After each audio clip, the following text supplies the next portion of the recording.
Je trouvais ça vraiment mignon pour les filles d'avoir des autocollants pour décorer les pages. Tu penses que ce genre de tenue sera autorisé par les talibans dans les livres d'autocollants?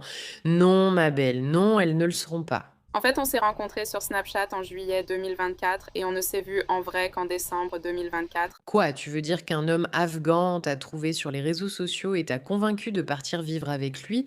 Je crois que le mot que je cherche, c'est quelle originalité. Les femmes n'ont littéralement aucun droit.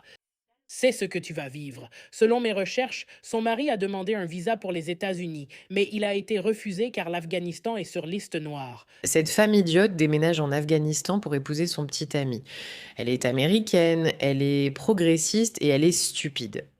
Et même les Afghans lui disent dans les commentaires de ne pas le faire, parce que l'Afghanistan est dirigé par les talibans. À quel point faut-il être naïf pour croire que l'amour résoudra tout?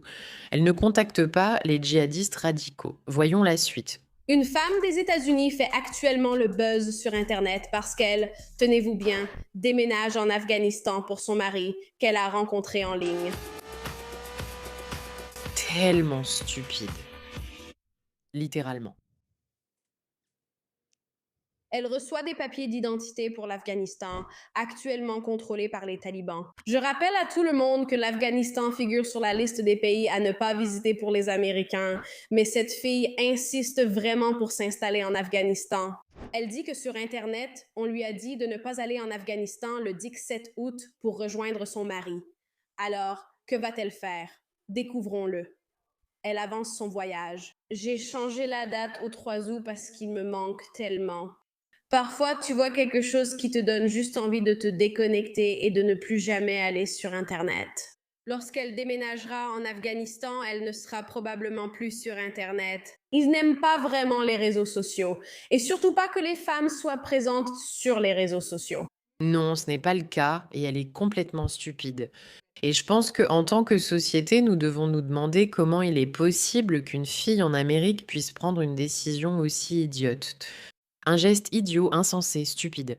C'est triste car il est probable qu'il n'y aura jamais de suite et qu'on ne saura pas ce qui arrive ensuite puisqu'elle risque de ne jamais retrouver sa liberté. Mais ne vous inquiétez pas pour ça les gars, parce qu'Internet lui a dit de ne pas faire quelque chose. Donc elle va quand même le faire. Je suis américaine et je déménage en Afghanistan. Voici la deuxième partie des cadeaux reçus de la famille de mon mari, tous destinés aux enfants. Alors, pour commencer, j'ai eu ce genre de livre de coloriage. Je l'ai trouvé vraiment mignon pour les filles. Il y a des autocollants pour décorer les pages. On le fait, on le fait. Vraiment mignon pour les filles. Tu penses que ce genre de tenue sera autorisé par les talibans dans les albums d'autocollants? Non, ma belle, non, elles ne le seront pas. Il y a des autocollants pour décorer les pages. Regarde, une personne nue. Ouais, oui, bien sûr. Les talibans vont adorer ça, c'est certain. On trouve des coloriages, pochoirs et autres éléments intégrés.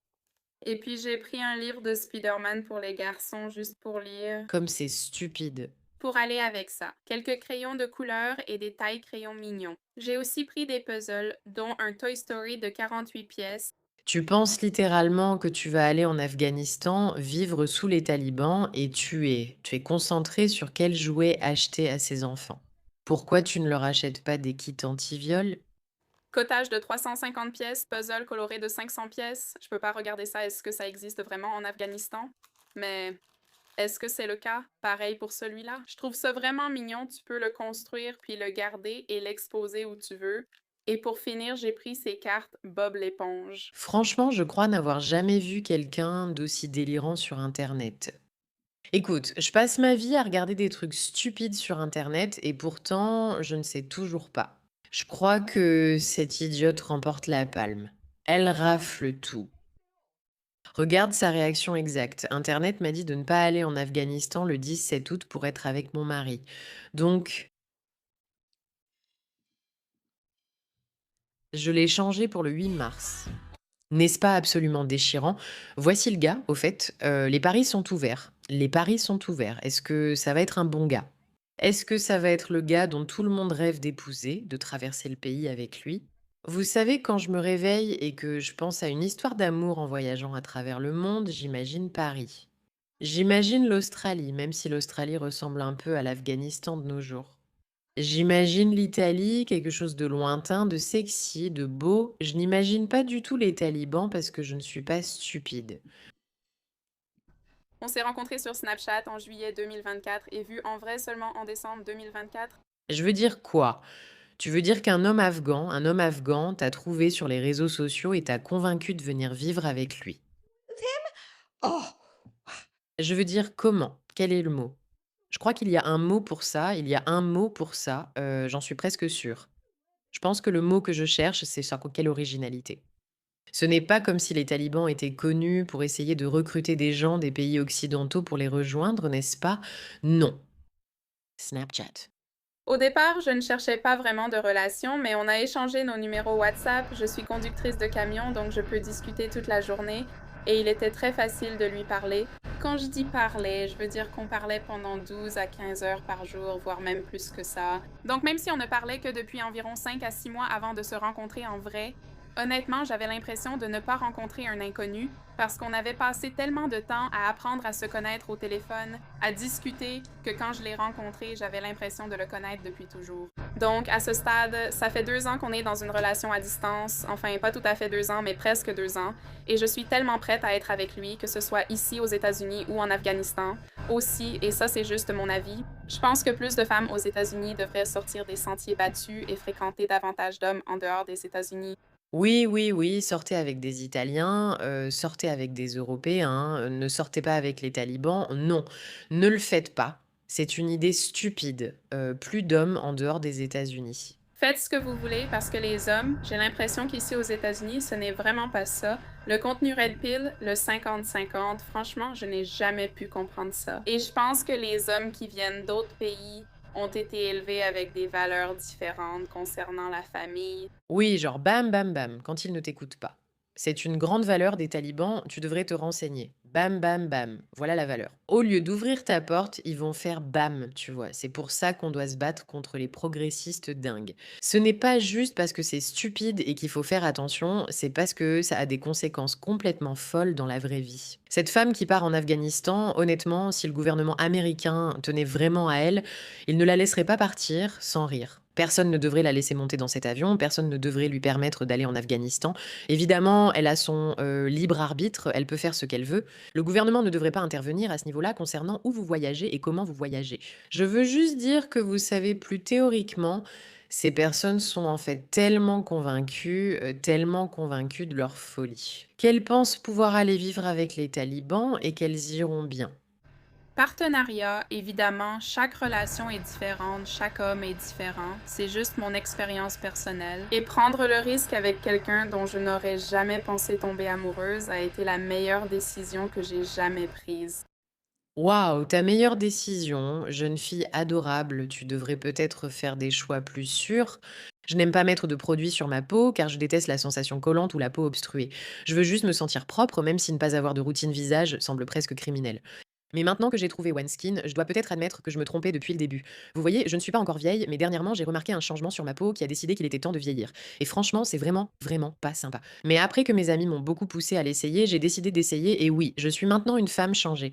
Je ne fais pas la promotion de choses auxquelles je ne fais pas confiance. Vous connaissez la chanson, mais regardez sérieusement, qu'en pensez-vous? Ce n'est pas que mon expérience. OneSkin a plus de 10 000 avis 5 étoiles et est devenu un leader de la longévité cutanée.